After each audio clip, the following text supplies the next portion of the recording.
కాబట్టి మీరు నా కట్టడలను నా విధులను కైకొని వాటిని అనుసరించి నడుచుకునవలను. అప్పుడు మీరు ఆ దేశంలో సురక్షితంగా నివసించదు, ఆ భూమి ఫలించను, మీరు తృప్తిగా ఫలించి దానిలో సురక్షితంగా నివసించదు. సహోదరులారా, మన ప్రార్థన చేసుకుందాం. ప్రేమించిన మా తండ్రి, మీ నామాన్ని బట్టి మీకు స్తోత్రములు చెల్లిస్తున్నాం. రాకడ దినాలు, అంత్య దినాలు, అపాయకరమైన దినాలలో ఈ సంవత్సరములో 9 నెలలు మీరు కాపాడి 10వ నెల బహుమానంగా ఇచ్చి మొదటి దినమున నీ ఆవరణములలో 1 దినము గడుపుట 1000 దినముల కంటే శ్రేష్టం. మా ఆధ్యాత్మిక జీవితములో గత మాసములో మా పనులలో, ప్రయత్నములలో, కార్యములలో, సంచరించు ప్రతి ప్రదేశాలలో మీ కృపాక్షేమాలు ఉంచి మరో నూతన మాసాన్ని బహుమానంగా ఇచ్చారు. మీకు స్తోత్రములు. నా ప్రాణమా యెహోవాను సన్నుతించుము, నా అంతరంగమున సమస్తమైన పరిశుద్ధ నామమును సన్నుతించుము. నా ప్రాణమా యెహోవాను సన్నుతించుము, ఆయన చేసిన ఉపకారములలో దీనిని మరువకుమని దావీదు మిమ్మల్ని స్తుతించారు. ఈ నూతన మాసములో నూతన స్థలాలు, ప్రదేశాలు, ప్రాంతాలలో మీ కుమారుని ప్రకటించినట్లుగా మీ కృపను దయచేయి. యాడికి క్రైస్తవ కూడిక గృహములో, సంఘ కార్యక్రమాలలో బుధవారము బైబిల్ పఠనం గనక పాటల ద్వారా, ప్రార్థన ద్వారా మహిమ పొందిన విధానాన్ని బట్టి మీకు స్తోత్రములు. ఇప్పుడు నీ వాక్యమును ధ్యానిస్తుండగా మీరు మాతో మాట్లాడి మహిమ పొందండి. యంత్ర శబ్దం ద్వారా ఎందరైతే వింటున్నారో ఆకర్షించమని యేసు ప్రభు నామములో ప్రార్థిస్తున్నాం తండ్రి, ఆమేన్.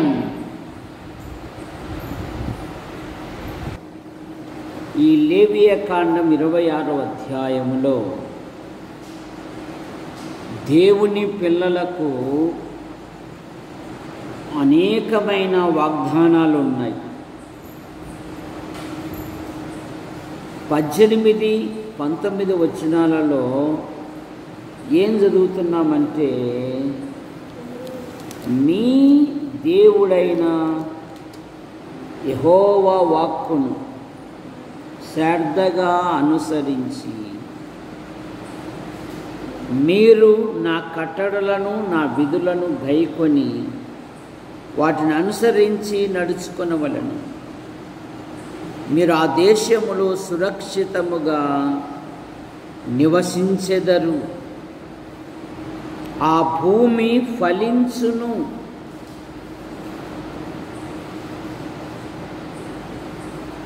మీరు తృప్తిగా భుజించి దానిలో సురక్షితముగా నివసించెదరు.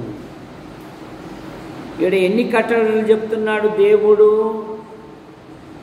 నా కట్టడలను అనుసరించి నా విధులు గైకొని వాటిని అనుసరించిన ఎడల 1 సురక్షితముగా నివసించెదరు. మీ భూమి ఫలించును. మీరు తృప్తిగా భుజించి సురక్షితముగా నివసించెదరు. చూసారా? ఇక్కడ ఎన్ని మాటలు చేయాలి? 3 మాటలు. నా కట్టడలను నా విధులను వాటిని గైకొని అనుసరించి నడుచుకొనిన ఎడల. పాత నిబంధనలోను నూతన నిబంధనలోను దేవుని కట్టడలను అనుసరించు వారిని ఆయన బహుగా దీవించారు. 1 కీర్తన 2-3 వచనాలలో అదే కదా, యెహోవా ధర్మశాస్త్రమునందు ఆనందించుచు దివారాత్రము దాన్ని ధ్యానించిన ఎడల వారి యొక్క ఆధ్యాత్మిక జీవితం ఎలాగుంటుందంటే, నీటి కాలువన యోరను నాటబడిన చెట్టు వలె ఉండును. అతడు లేక ఆమె చేసేదంతా ఏమవుతుందంట? సఫలమవుతుంది. దేవుని వాక్యమును ధ్యానించిన ఎడల, దేవుని వాక్యమును పఠించిన ఎడల, దేవుని వాక్యాన్ని హృదయములో భద్రం చేసుకున్న ఎడల,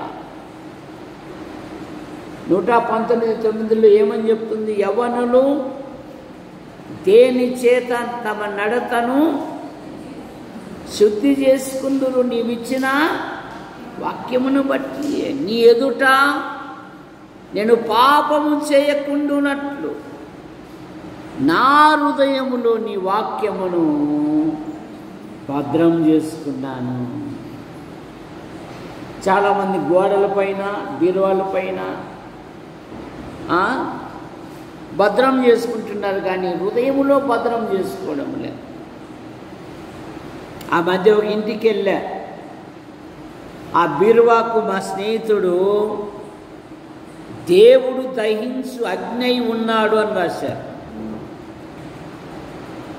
ఏంద్ర ఇంత కఠినమైన మాట పెట్టావు అంటే, మీ అల్లుడు మాకు తెలకుండానే బీరువా తీస్తున్నాడు, ఎత్తుకొని పోతున్నాడు డబ్బులన్నీ. అందుకని ఆ వాక్యానికన్నా భయపడతాడేమని పెట్టాను అంటున్నాడు. చూసారా?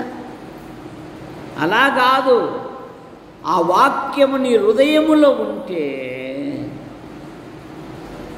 ఇక నువ్వు ఏ విషయములో కూడా ఆందోళన చెందవు. ప్రకటన గ్రంథం 1వ అధ్యాయములో ఇదే కదా. ప్రకటన గ్రంథం 1వ అధ్యాయము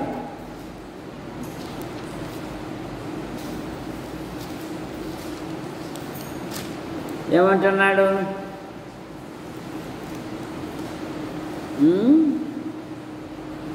చాలా శ్రేష్టమైన మాటలు మనకు దొరుకుతాయి. ఈ ప్రవచన వాక్యములు చదువువాడును గైకొనువాడును ఇందులో రాయబడినటి ప్రకారం నడుచుకున్నవాడు ఏమంట ధన్యుడు అని బైబిల్ సెలవిస్తోంది. 3వ వచనం, సమయము సమీపించినది గనుక ఈ ప్రవచన వాక్యములు చదువువాడును వాటిని విని ఇందులో రాయబడిన సంగతులను గైకొనువారును ధన్యులు.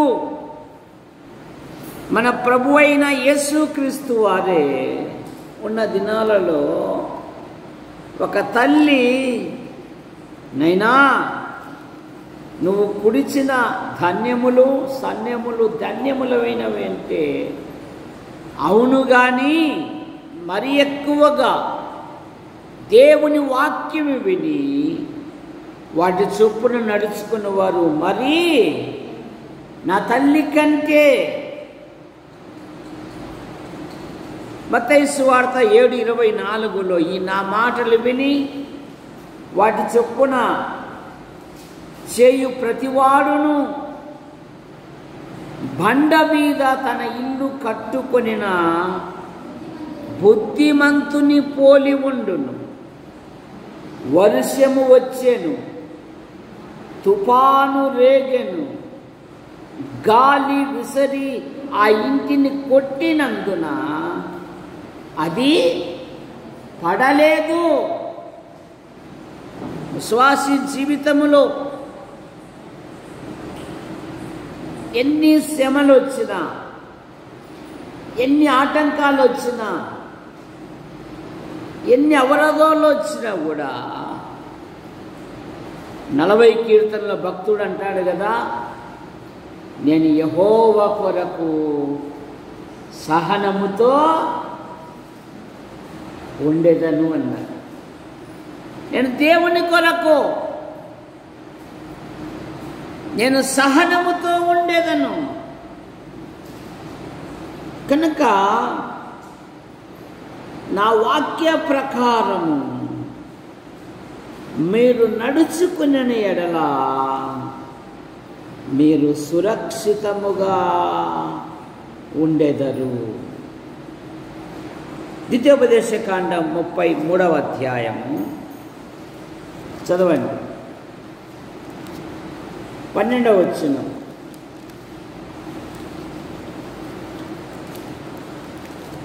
ముప్పై 12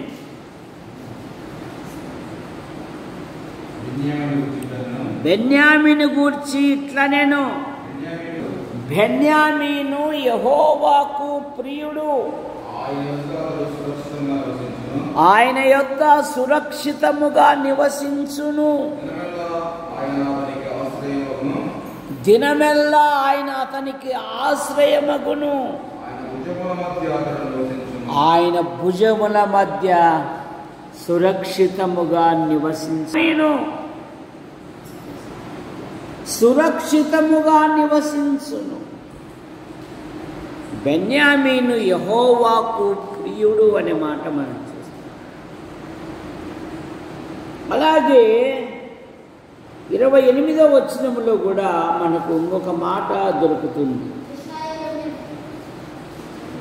ద్వితీయోపదేశకాండం 28వ వచనం, 32వ అధ్యాయం 28వ వచనం.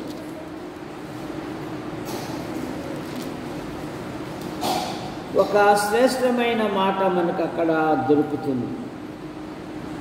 దేవుని వాక్యమునకు చోటివ్వక దేవుని యందు విశ్వాసముంచని వారి యొక్క ఆధ్యాత్మిక జీవితము ఎలాగ ఉంటుందంటే ఇలాగూ చెప్తూ ఉన్నాడు. 21వ వచనం, వారి పేరు మనుషులలో లేకుండా చేసేదననుకుంటును, వారి విరోధులు నిజముగా గ్రహింతురేమో, ఇదంతయు యెహోవా చేసినది కాదు, మా బలము చేత వారిని గెలిచితమని వారు అనుకొందురు. విరోధి గర్వమునకు భయపడి చెదరగొట్టలేదు. వారు ఆలోచన లేని జనం, వారిలో వివేచన లేదు.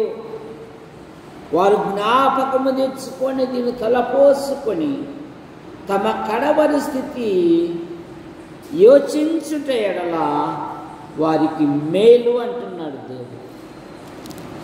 ఎందుకంటే వారి యొక్క అతిశయము మా బలము చేత, మా జ్ఞానము చేత మేము గెలిచితిమి అని అనుకుంటున్నారు. దుష్టులకు విజయము కొద్ది కాలముండునని బైబిల్ సెలవిస్తాము. ఋతు గ్రంథం 2వ అధ్యాయము 12వ వచనములో బోయాజు రూతును గురించి సాక్ష్యమిస్తూ ఉన్నాడు. ఒక మోయాబు మహిళను గురించి, ఇశ్రాయేలు దేవుడైన యెహోవా రెక్కల క్రింద నీవు సురక్షితముగా ఉండునట్లు నీవు వచ్చితివి, ఆయన నీకు సంపూర్ణమైన బహుమానమిచ్చును. కారణమేమి? నయోమి, ఓర్ప ఇద్దరూ ప్రయాణమయ్యారు బెత్లెహేమునకు. ఓర్ప తన జనుల యొద్దకు, తన దేవుళ్ళ యొద్దకు వెళ్ళింది. కానీ రూతు నయోమి యొక్క విశ్వాసము ద్వారా నిజ దేవుని తెలుసుకుంది. అందుకని అత్తత్వం అంటున్నది, నీ జనమే, నీ దేవుడే, మరణము తప్ప నిన్ను నన్ను మరి ఏదియూ ఎడబాపకూడదు. దేశము కాని దేశములో ఒక యవ్వన స్త్రీ ఒక రుద్దురాలు కొరకు పొలములో పనిచేసి రుద్దురాలను పోషించింది, అత్తను పోషించింది. ఫలితముగా ఇశ్రాయేలు వంశములో చేర్చబడింది రూతు.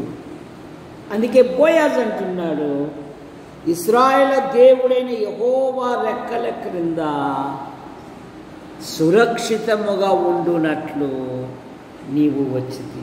మోయాబును విడిచి వచ్చి, చాలామంది లోకమును విడిచి వచ్చారు, కానీ లోకము వాళ్ళ హృదయములో నుండి పోలేదు. ఆ పాత పద్ధతులే ఉన్నాయి, ఆ పాత ఆలోచనలే ఉన్నాయి, ఆ పాత నడవడిక ఉన్నది. ఎవడైనాను క్రీస్తునందున్న ఎడల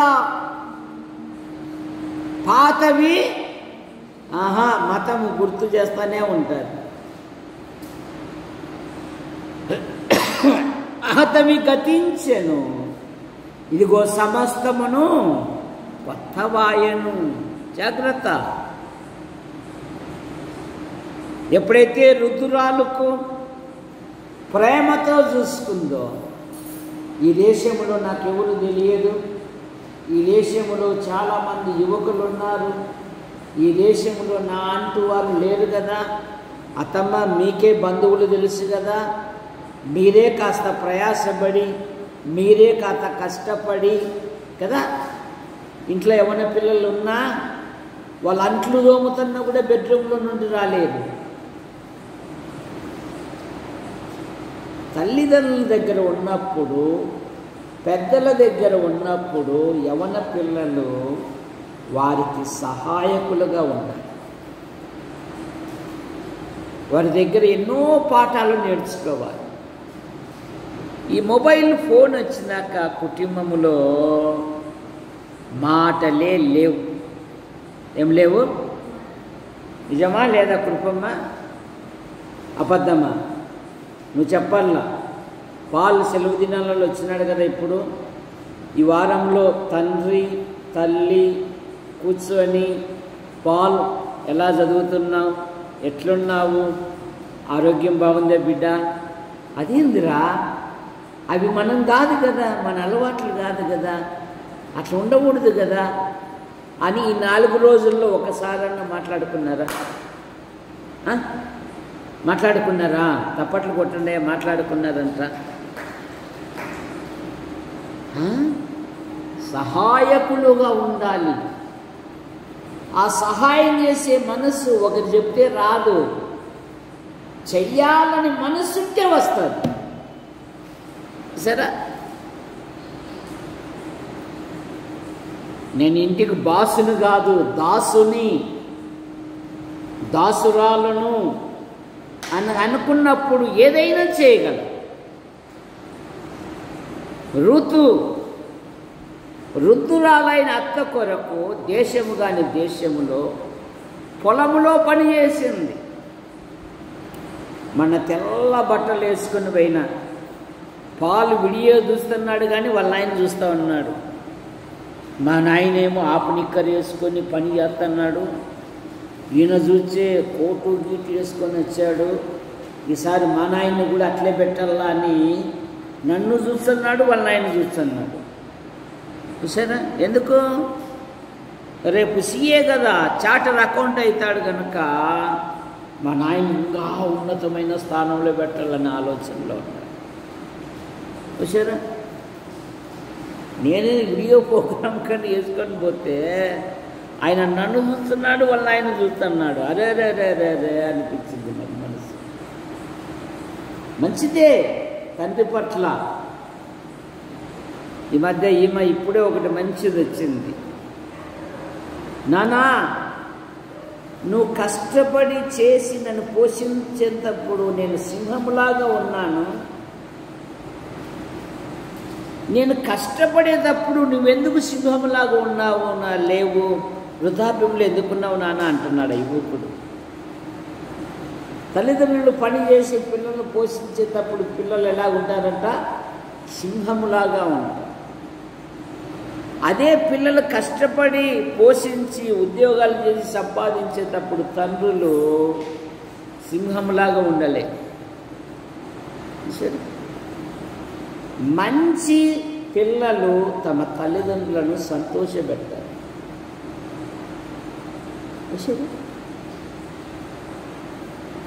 అందుకే నయోమితో అంటున్నాడు, ఇశ్రాయేలు దేవుడైన యెహోవా రెక్కల కింద నీవు సురక్షితముగా ఉండునట్లు నీవు వచ్చితివి. ఆయన నీకు సంపూర్ణమైన బహుమానము. సామెతల గ్రంథం, యోబు గ్రంథం 11వ అధ్యాయము 18వ వచనం.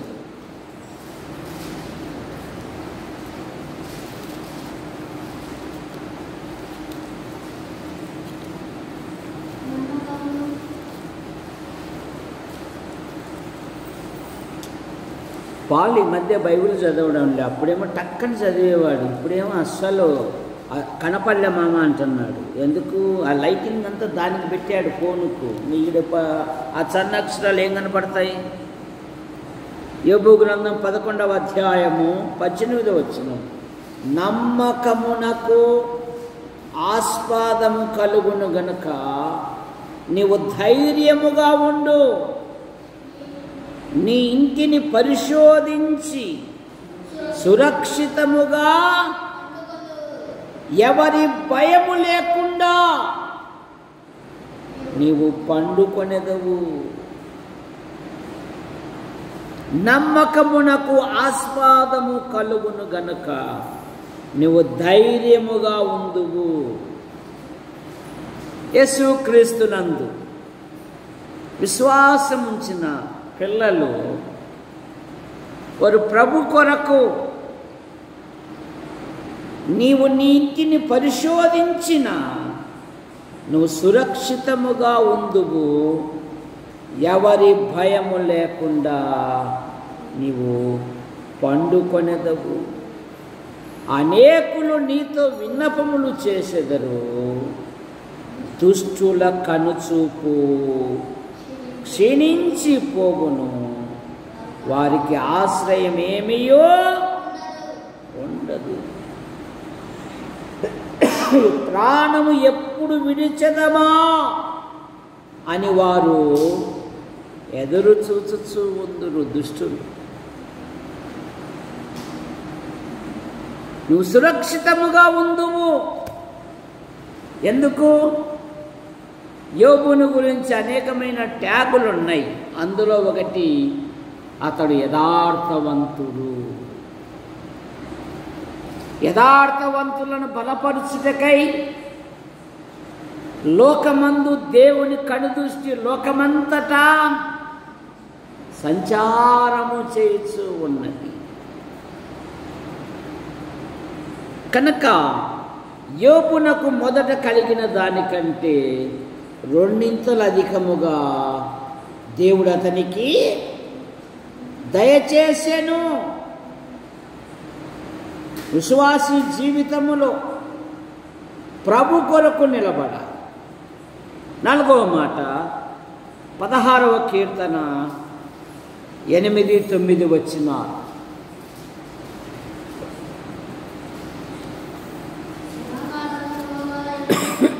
16వ కీర్తన 8, 9 వచనాలు. సదాకాలము యెహోవా యందు నా గురి నిలుపుచున్నాను, ఆయన నా కుడిపార్శ్వమందు ఉన్నాడు, కదల్చబడను. సదాకాలము నేను యెహోవా యందు గురి నిలుపుచున్నాను, నేను కదిలింపబడను. విశ్వాసి జీవితములో మన గురి విశ్వాసమునకు కర్తయు దాన్ని కొనసాగించువాడైన యేసుక్రీస్తు వైపు చూచుచు మన ఎదుట ఉంచబడిన పందెములో మనం ఓపికతో కొనసాగాలి. సదాకాలము నేను యెహోవా మీద గురి నిలుపుచున్నాను, ఆయన నా కుడిపార్శ్వమున ఉన్నాడు, నేను కదల్చబడను. నేను కదల్చబడు. సాతానుతో యోబుని గురించి ఏమన్నాడు? ఏమైనా చెయ్యన్నాడు. కానీ సాతానుడేమన్నాడు? ఆ ఇంటి చుట్టూ నీవు కంచె వేసి. మరణాధికారం ఇచ్చాడు. కుమార్తెలను పోగొట్టుకున్నాడు, కుమారులను పోగొట్టుకున్నాడు, ఆస్తిని కోల్పోయాడు, దేహములో ఆరోగ్యం క్షీణించిపోయింది. కానీ నోటి మాటతో కూడా యోబు దేవుణ్ణి దూషించలేదు. యోబు ఏ పాపము చెయ్యలేదు. పైగా యోబు ఏకంగా ఆదాము జోలికి వెళ్ళాడు. ఆదాము జోలి, నా పాపమును రొమ్ములో నా పాపమును దాచుకున్న ఎడల నేను దేవుని దృష్టికి వేషధారనగుదును అన్నాడు. కనుక విశ్వాసి జీవితములో ప్రభుని స్తుతించాలి,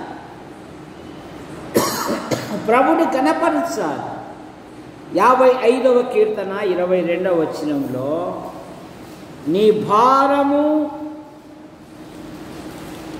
యెహోవా మీద మోపుము, ఆయనే నిన్ను ఆదుకొనును, నీతిమంతులను ఆయన ఎన్నడూ కదలా. 55:22 నీ భారము యెహోవా మీద మోపుము, ఆయనే నిన్ను ఆదుకొనును, నీతిమంతులను ఆయన ఎన్నడూ కదలనీయడు. తన ప్రజలను ధైర్యముగా నిలబెడతాడు ఆయన. ఆయన ఎన్నడూ కదలనీయడు. కదలనీయడు అంటే కదిలేవారు ఉన్నారనే కదా. భక్తిహీనులు కదులుచున్న సముద్రము వంటి వారు. జాగ్రత్త. చిన్న శ్రమలకు, చిన్న బాధలకు, చిన్న చిన్న వాటికి అతబత్తి చెట్టు వలె ముడుచుకొని పోతారు. ధైర్యంగా ఉండలేరు వాళ్ళు. విశ్వాసి జీవితములో ధైర్యముగా ఉండాలి. సామెతల గ్రంథం 1వ అధ్యాయము 33వ వచనం. నా ఉపదేశము అంగీకరించువాడు సురక్షితముగా నివసించును. నా ఉపదేశమును అంగీకరించువాడు సురక్షితము. దేవుని ఉపదేశములు నువ్వు గైకొంటే గొప్ప లాభము అంట. 19వ కీర్తన 11వ వచనం. వాటిని గైకొను వానికి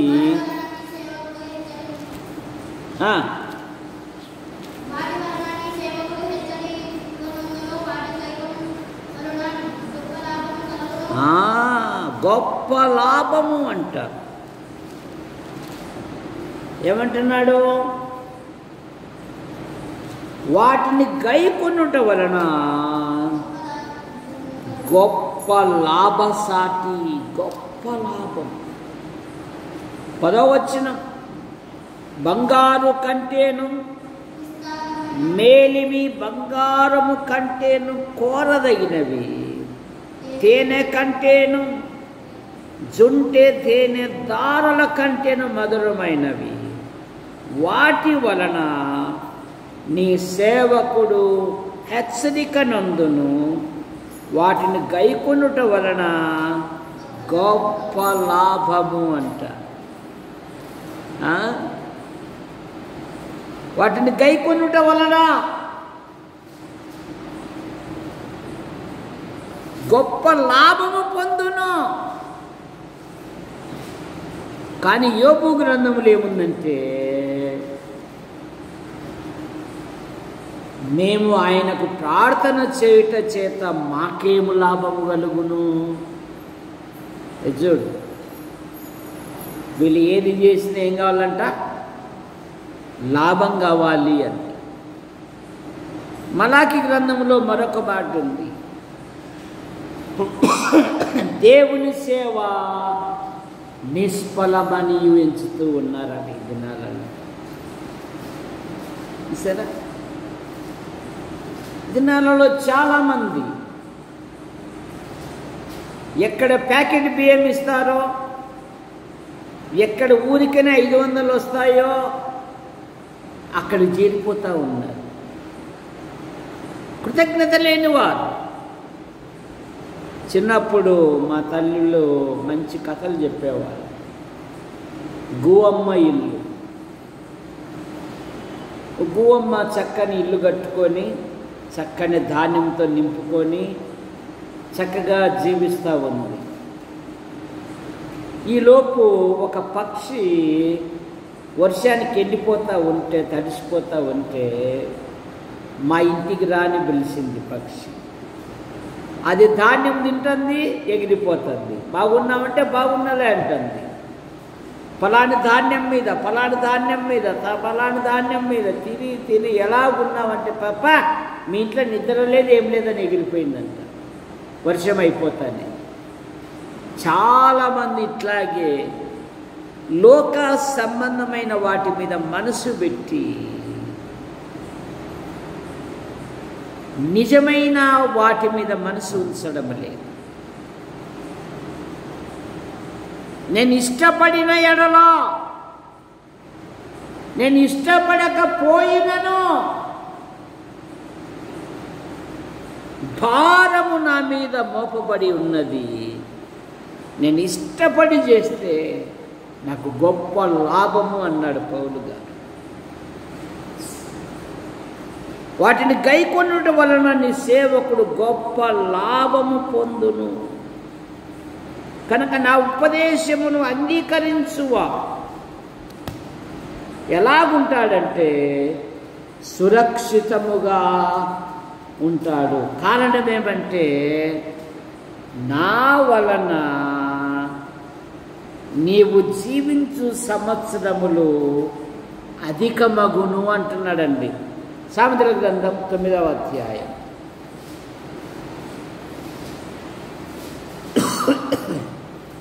11వ వచనం. సామెతల గ్రంథం 9వ అధ్యాయం. నా వలన నీకు దీర్ఘాయువు కలుగును,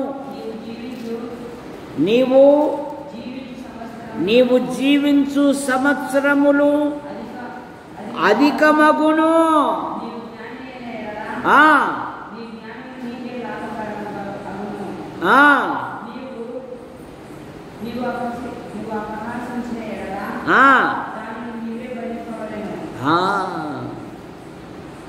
నా ఉపదేశములు అంగీకరించిన ఎడల నా వలన నీవు జీవించు సంవత్సరములు అధికమగును. హిజ్కియా ఒక్క క్షణములో టప ఎత్తాలి. దేవుడే చెప్పాడు, నీకు సిద్ధపడు, ఈ లోకాన్ని విడిచిపోయే తరుణం వచ్చింది అని. ఏం చేశాడు? కన్నీళ్లు గార్చాడు. తన గతాన్ని ప్రభువుకు చెప్తున్నాడు. నేనెట్లు నీ సన్నిధిలో నడిచి తినో, నేనెట్లు జరిగించి తినో, కృపతో నన్ను జ్ఞాపకము. ఆయన గాయాలను మానిపాడు దేవుడు. ఆయనకు ఆరోగ్యం ఇచ్చాడు దేవుడు. ఆయన ఆయుస్సును పెంచాడు దేవుడు. ఇంకనూ 15 సంవత్సరములు నీకు ఆయుష్యము బహుమానముగా ఇచ్చేదను అన్నాడు. నువ్వు ఉన్న దినాలలో శత్రువు యెరూషలేము మీదికి ఎవడు రాడు అన్నాడు. మరి ఎంతమంది ప్రార్థన చేస్తున్నారు? ఎంతమంది ప్రార్థనలో పోరాడుతున్నారు? నన్ను ఆశ్రయించు వారందరూ సురక్షితముగా ఉందురు, సంతోషించెదరు. కారణం ఏమంటే నీవే వారిని కాపాడు. ఈ 9 నెలల చరిత్ర చూస్తే మనకంటే గొప్పవారు, ఉన్నతమైన ఈ లోకాన్ని విడిచిపోయి దేవుడు 10వ నెల బహుమానం ఇచ్చి మొదటి దినమున దేవుని సన్నిధిలో ఉన్నాము అంటే అది దేవుని కృప, అది దేవుని సహాయం, నా గొప్పతనము కాదు. 5వ కీర్తన 11వ వచనం. నిన్ను ఆశ్రయించు వారందరూ సంతోషించెదరు, నీవు వారిని కాపాడుదువు గనుక వారు నిత్యము ఆనందధ్వని చేయుదురు. యెహోవా నీతిమంతులను ఆశీర్వదించువాడవు నీవే కదా. కేడముతో కప్పినట్లు నీవు వారిని దయతో కప్పెదవు కనుక నీ నామమును ప్రేమించువారు నిన్ను గూర్చి ఉల్లసించు. నీవే వారిని ఆశీర్వదించువారు. కేడముతో కప్పినట్లు దయతో. ఆ తోటమాలి ఆ చెట్టు విషయంలో ఏ విధంగా విజ్ఞాపనం చేస్తున్నాడు, ఈ సంవత్సరము కూడా ఉండను. నెలలు, దినాలు, సంవత్సరాలు అధికమవుతున్నాయి అంటే మన గొప్పతనము కాదు, దేవుని కృపయే. కనుక ప్రతి సెకను, ప్రతి నిమిషము, ప్రతి గంట, ప్రతి దినము, ప్రతి నెల, ప్రతి సంవత్సరము ఆయన కాపాడుతున్నాడంటే దేవుని కృప. దేవుని స్తుతించాలి, దేవుని ఘనపరచాలి, దేవుణ్ణి మహిమపరచాలి. సామెతల గ్రంథం 18వ అధ్యాయము 10వ వచనములో యెహోవా నామము బలమైన దుర్గము, నీతిమంతుడు అందులోనికి వెళ్ళి సురక్షితముగా. ప్రతి మాటలో సురక్షితం, సురక్షితం, సురక్షితం. యెహోవా నామము బలమైన దుర్గము, నీతిమంతుడు అందులోనికి వెళ్ళి సురక్షితముగా ఉంటాడు. మీరు పాత గ్రామాలకు, పల్లెలకు, పట్టణాలకు వెళితే అక్కడ బురుసులు కనపడతాయి. ఆ బురుసుల యొక్క ఉద్దేశం ఏంటంటే, ఆ దినాలలో ఈ విధంగా పోలీసు ప్రొటెక్షన్ ఉండేది కాదు కనుక దారి దోపి దొంగలు, బందిపోటు దొంగలు, ఎప్పుడు పడితే అప్పుడు దొంగలు వచ్చి ఊర్లలో పడి దోచుకొని వెళ్ళేవారు. అందుకని ఆ గ్రామ ప్రజలంతా ఆలోచించి ఊరు నడుబొడ్డున ఒక బురుసు కట్టేవారు. ఆ బురుసు పైన ఇంటికి ఒకరు చెప్పున కావలి ఉండాలి. వాడు 4 దిక్కుల గమనిస్తూ ఉండాలి. ఎక్కడైతే దొంగలు వస్తున్నారో వాడు ఏం చేయాలంటే, దొంగలు వస్తున్నారని కేక వేయాలి. పొలంలో ఉన్నవాడు, వీధిలో ఉన్నవాడు, ఇంటిలో ఉన్నవాడు ఆ బురుసులోకి వెళ్ళి దాక్కోవాలి. దొంగలు ఇళ్ళలో జొరబడి దోసుకుని వెళ్ళేవారే కానీ ప్రాణ నష్టం జరిగేది కాదు. అందుకని యెహోవా నామము బలమైన దుర్గము, నీతిమంతుడు అందులోనికి వెళ్ళి సురక్షితముగా ఉండును. 2 సమూయేలు గ్రంథం 22వ అధ్యాయము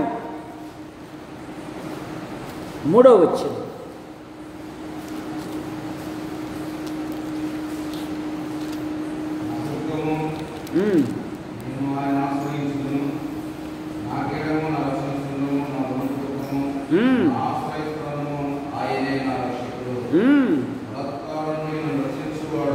బలత్కారుల నుండి ఆయన రక్షించువాడు.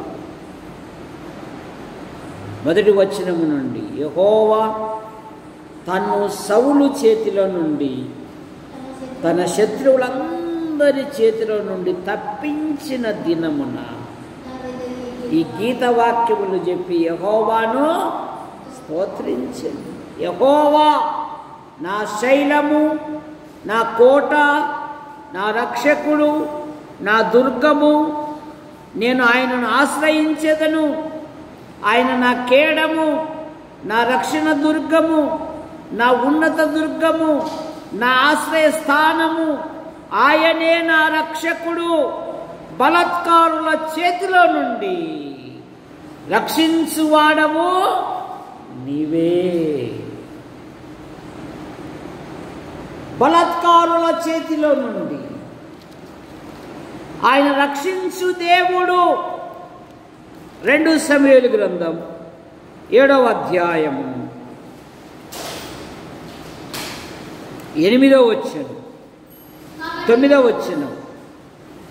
నీవు పోవు చోట్లెల్లను నీకు తోడుగా ఉండి నీ శత్రువులందరిని నీ ఎదుట నిలవకుండా నిర్మూలము చేసి లోకములోని గనులైన వారికి కలుగు పేరు నీకు కలుగా చేసి ఉన్నాను. నువ్వు వెళ్ళిన ప్రతి చోట నీ ఎదుట శత్రువులు లేకుండా నిర్మూలము చేసి నేను రక్షించువాడను. దావీదుతో దేవుడు అంటున్నాడు, నీకు తోడుగా ఉంది. నువ్వు వెళ్ళు ప్రతి స్థలమున నిన్ను కాపాడుచు లోకములో ఘనులైన పేరు నీకు కలగజేసి ఉన్నాను. అందుకే ఇప్పుడు దేవుని స్తుతిస్తున్నాడు. తను సౌలు చేతిలో నుండి శత్రువులందరి చేతిలో నుండి తప్పించిన దినమున ఈ గీతవాక్యములను చెప్పి యెహోవాను స్తోత్రించెను. విశ్వాసి జీవితములో ప్రభును స్తుతించాలి. 61వ కీర్తన 4వ వచనం.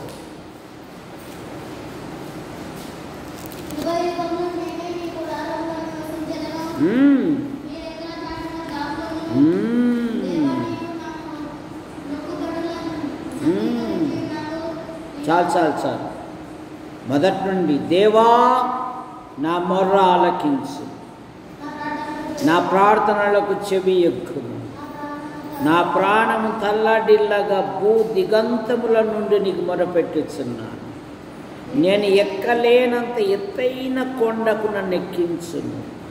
నీవు నాకు ఆశ్రయముగా ఉంటివి, శత్రువుల ఎదుట బలమైన కోటగా ఉంటివి. యుగ యుగములు నేను నీ గుడారములో నివసించెదను.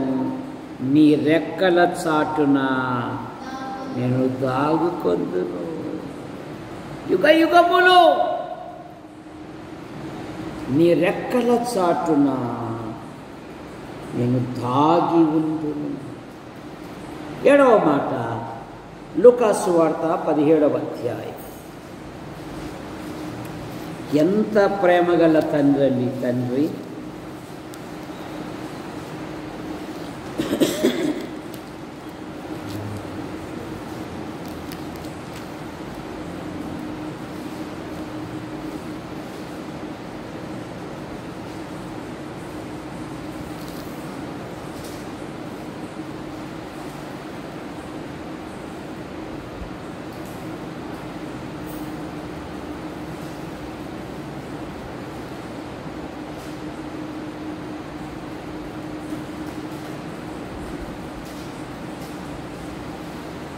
ఇరవై 27వ వచనం. ఆ దాసుడు అతనితో, నీ తమ్ముడు వచ్చి ఉన్నాడు, అతడు తన తండ్రి యొద్దకు సురక్షితముగా వచ్చినందున. ఎంత ప్రేమగల తండ్రి. తప్పిపోయిన కుమార్. నానాయ్, నా ఆస్తి ఇస్తావా? పంచాయతీ పెట్టవాలి. ఒరే, మీ అమ్మ చిన్నప్పుడే దేవుని యొద్దకు వెళ్ళిందిరా.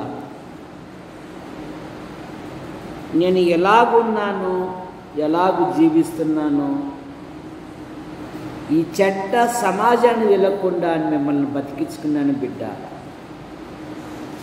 ఈరోజు నా కుటుంబాన్ని బజారు పాలు చేయాలనుకుంటున్నావా? పంచాయతీ పెడతా అంటున్నావా? రే, ఇదిగో నీ కలిగినది తీసుకుని పో బిడ్డ అని పంపించేశాడు.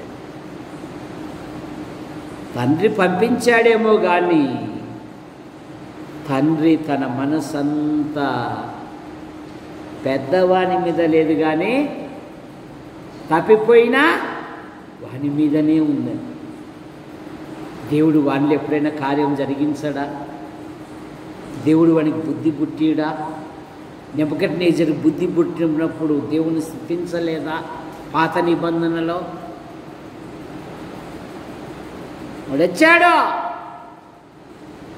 దూరము నుండి మాసిన బట్టలతో వస్తే వాడు సజీవంతో వచ్చాడండి. చాలు, పరిగెత్తునుకెళ్ళి బుద్ధి పెట్టుకొని లోపలికి రా. వీడు చనిపోయాడు అనుకున్నానండి, దేవుడు అద్భుతంగా నడిపించాడు. రే, మనసుంటే మార్గాలు ఉంటాయిలే, మళ్ళా సంపాదించుకుందాంలే. వస్తువులు కాదు ముఖ్యం, ప్రాణం ముఖ్యం. నువ్వు ఇంటికి వచ్చావు, అదే చాలు. తప్పిపోయిన పిల్లలు ఉన్న పాటున దేవుని యొద్దకు వస్తే చాలంటే ఆయన సంతోషిస్తాడు. ఉన్న పాటున వచ్చుచున్నాను నీ సన్నిధికి ఓ రక్షక. ఉన్న పాటున వస్తే చాలని ఆయన పాతవన్నీ జ్ఞాపకం చేయి. ఇక పెద్దవాడితో అంటున్నాడు, రే బిడ్డ, నావన్నీ నీవు కాదా? నావన్నీ నీవే కదా బిడ్డ. తప్పిపోయిన పిల్లలు సురక్షితముగా దేవుని సన్నిధికి వస్తే ఆయన హక్కున చేర్చుకునే దేవుడు. యాకోబు ఎవరి మీద మనసు పెట్టాడు?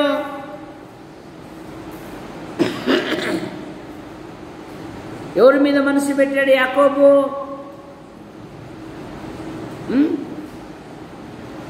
చెప్పాలా? ఎవరి మీద మనసు పెట్టాడు?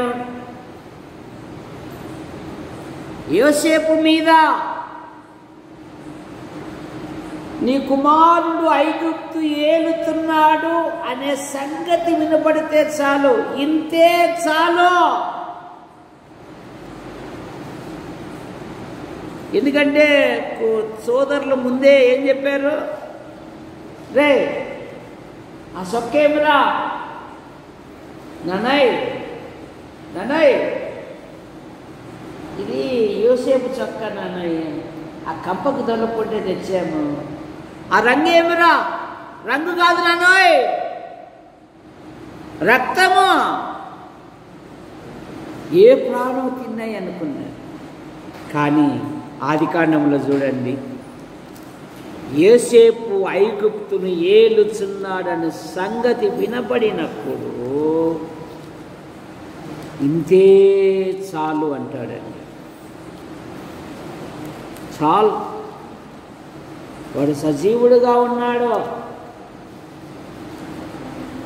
45వ అధ్యాయము 27వ వచనం లేదా 26వ వచనము నుండి, యోసేపు ఇంకా బ్రతికి ఉండి ఐగుప్తు దేశమంతా ఏలుచున్నాడని అతనికి తెలియజేసిరి. అతడు వారి మాటను నమ్మలేదు గనుక అతడు నిశ్చేష్టుడాయను. వారు యోసేపు తమతో చెప్పిన మాటలను అతనితో చెప్పిరి. అతడు తాను ఎక్కించుకుని పోవుటకు యోసేపు పంపిన బండ్లను చూసినప్పుడు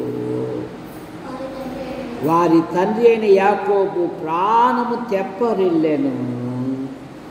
ఇశ్రాయేలు, ఇంతే చాలు, నా కుమారుడైన యోసేపు ఇంకనూ చాలు. వృద్ధ తండ్రి, ఇంతే చాలు. తండ్రి ప్రేమ ఎంత ప్రేమ అండి. చాలు, వాడు బతికాడు. బతకడం కాదు నాయనా, ఐగుప్తు దేశాన్ని ఏలుచున్నాడు. దేవుడు నిలబెట్టాడు. వాడు పిల్లపటాంటి నా మాటలు బాగా రంగరించుకున్నాడండి. నా మాటలకు చాలా విధేయత చూపాడండి. ఆ 12 మందిలో వాడి ప్రత్యేకత అండి. ఈ 11 మంది తుంటారులో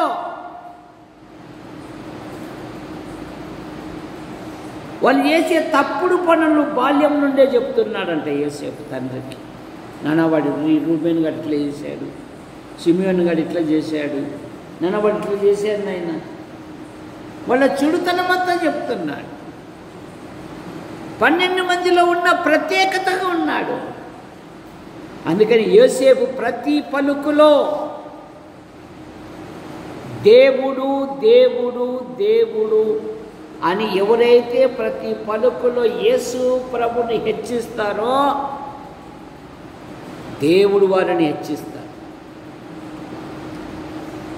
నాది మాది అని అనుకున్నామా నష్టపోతాం. వ్యవసాయకుడు ఏమన్నాడు? ప్రాణమా, విస్తారమైన ఆస్తి సమకూర్చబడింది, తినుము తాగుము. ఒక్క మాటన్న దేవుణ్ణి స్తుతించాడా? ఇచ్చిన ప్రభును ఎప్పుడన్నా స్తుతించాడా? మనం వేసేది చచ్చిన ఇత్తనాలను బతికించి ఫలింపజేసేది దేవుడు. కాటు రాకుండా పురుగులను గద్దించేది దేవుడు. ఆ దేవుని ఎప్పుడైనా స్తుతి అనేది రాదుగా.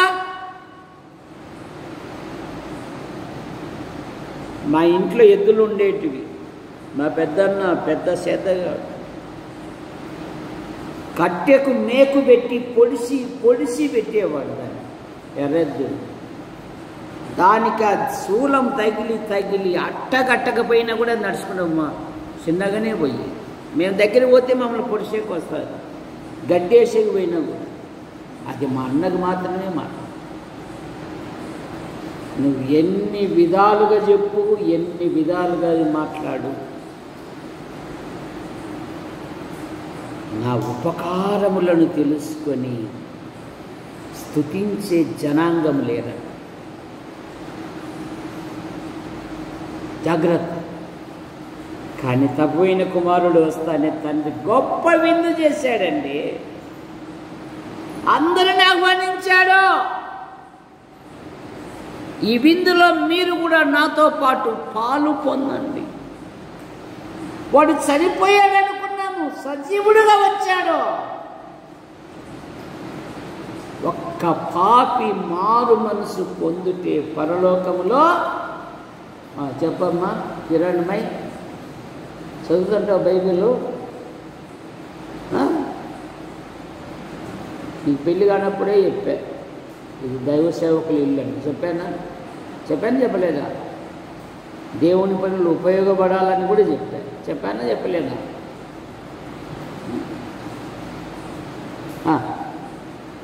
ఏం కలుగుతుంది? సంతోషము కలుగుతుంది. ఒక్క పాపి మారు మనసు పొందుతుంది, పరలోకములో సంతోషము. ప్రార్థన చేసుకుంటాం. యేసు ప్రభువా, మీకు స్తుతి స్తోత్రములు చెల్లిస్తున్నాం.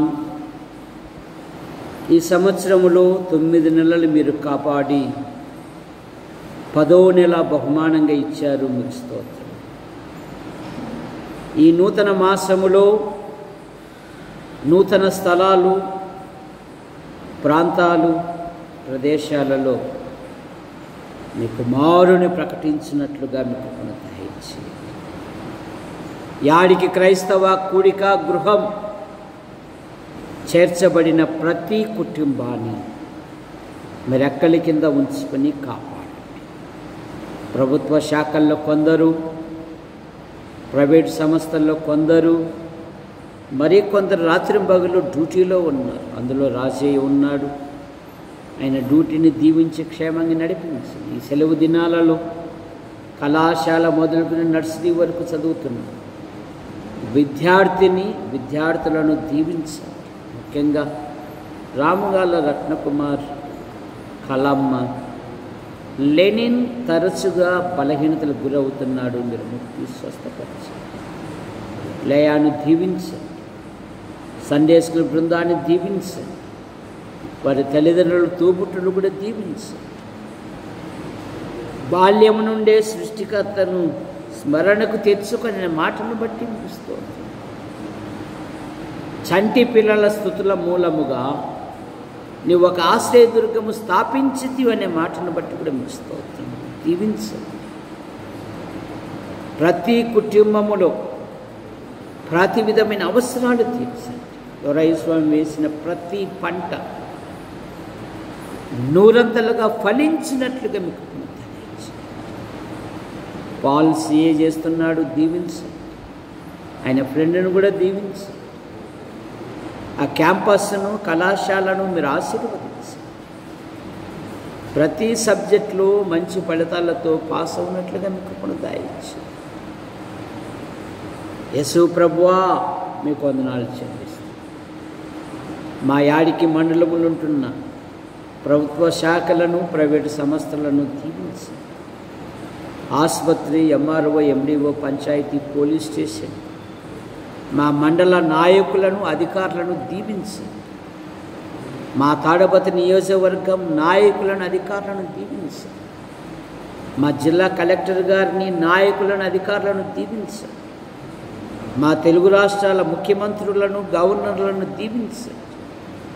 మా భారతదేశము కొరకే మేము ప్రార్థిస్తాం. మా దేశంలో వివిధ రూపాలుగా సువార్త వరకు ప్రయాసపడుతున్నారు. కొందరు దెబ్బలకు గురవుతున్నారు, కొందరు హింసలకు గురవుతున్నారు, కొందరు ఆస్తిని కోల్పోతున్నారు, కొందరు ప్రాణాలే కోల్పోతున్నారు. యేసు ప్రభువా కనికరం చూపండి. అద్భుతమైన సహాయమును మరి దయచేయండి. మా దేశ ప్రధాని గారి కొరకే మేము ప్రార్థిస్తాం. రాష్ట్రపతి గారి కొరకే మేము ప్రార్థిస్తాం. దేశ సరిహద్దులను, సైనిక పటాలమును మీరు దీవించండి. ప్రపంచాన్ని దీవించండి. పాలన చేయు అధికారులను, అనధికారులను దీవించండి. చక్కగా పాలించినట్లుగా మీకు కొనసాగించండి. మా మండలము నుండి ఉపాధి కొరకు, ఉద్యోగం కొరకు, ఉన్నతమైన చదువు కొరకు వెలుపల ఉంటున్న ప్రతి కుటుంబాన్ని, ప్రతి యవనస్తుని, యవనరాలను మీరు రెక్కల కింద ఉంచుకొని కాపాడు. సహోదరుడు గంధం దేవదానం ద బైబిల్ స్టడీ ద్వారా యూట్యూబ్ ద్వారా వీక్షిస్తున్న ప్రతి వారిని దీవించి దేవా మీ కొందనాలు చెల్లిస్తున్నాం. కట్టుపల్లి యోహానంకులు రాజాబాయ్ అని పిలుపునిస్తున్నాం. వారి కుమారులు, వారి భార్యలు, వారి సంతానం, వారి కుమార్తెలు, వారి భర్తలు, వారి సంతానం దీవించి కట్టుపల్లి జాన్ నెల్సన్ గారు ఈ వారంలో తిరిగి అమెరికాకు వెళ్తుండగా మీకు పన్ను ఆయన భార్య పిల్లలను దీవించి, పాల్ గారు ఆయన భార్య పిల్లలు దీవించి, శ్రీరామూర్తి గారు కుమార్తెలు, కుమారుని మీరు దీవించి ఆయనకుంటున్న ప్రతి బలహీనత మీరు ముట్టి స్వస్థపరిచి, సుభాష్ ఎవరిస్తున్న కొరికి మేము ప్రార్థిస్తాం. ఒక కన్ను కోల్పోయినను అంకుల్ నేను ఒంటి కన్నుతో కూడా సేవ చేయగలన ధీరత్వం చూపిన విధానాన్ని బట్టి ముగిస్తాం. అలాగే యేసు ప్రభువా మీకు వందనాలు చెల్లిస్తాం. సహాయముని మరి దయచేయండి. ఎన్ఎం జోసఫ్ గారు స్టంట్ వేయబడి మరి ముట్టి స్వస్థపరిచి, సుదర్శనం భార్య ఆపరేషన్ జరిగింది, సహాయం దయచేయండి. సంఘాలను బలపరచండి. సంఘాలు ఉంటున్న యవనస్తులు మీరు లేవనెత్తండి. శనివారం, ఆదివారం జరిగిన కూడికలలో నీ పిల్లలను మీరు వాడుకునే విధానాన్ని బట్టి మీకు స్తోత్రం. మందస్సము ఒబేదేదేమి ఇంటిలో ఉండగా అతని ఇంటి వారిని మీరు ఆశీర్వదించారు. అయినా మీకు వందనాలు చెల్లిస్తున్నాం. సంఘము దినదినము క్షమాభివృద్ధి చెందుటకు మీ కృపను, పురుషుల బాత్రూమ్ విషయంలో, రేకుల షెడ్డు విషయం, ముందర స్థల విషయంలో అద్భుతమైన సహాయం.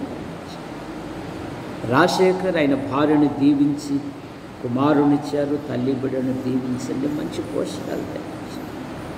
ఇలాగూ మా కొరకు ప్రార్థిస్తూ మా అవసరాలు తీరుస్తూ మమ్మల్ని ప్రోత్సహిస్తున్న ప్రతి వారిని దీవించండి. కొందరు రాలేకపోయారు, మరొక తరుణమును దయచేయండి.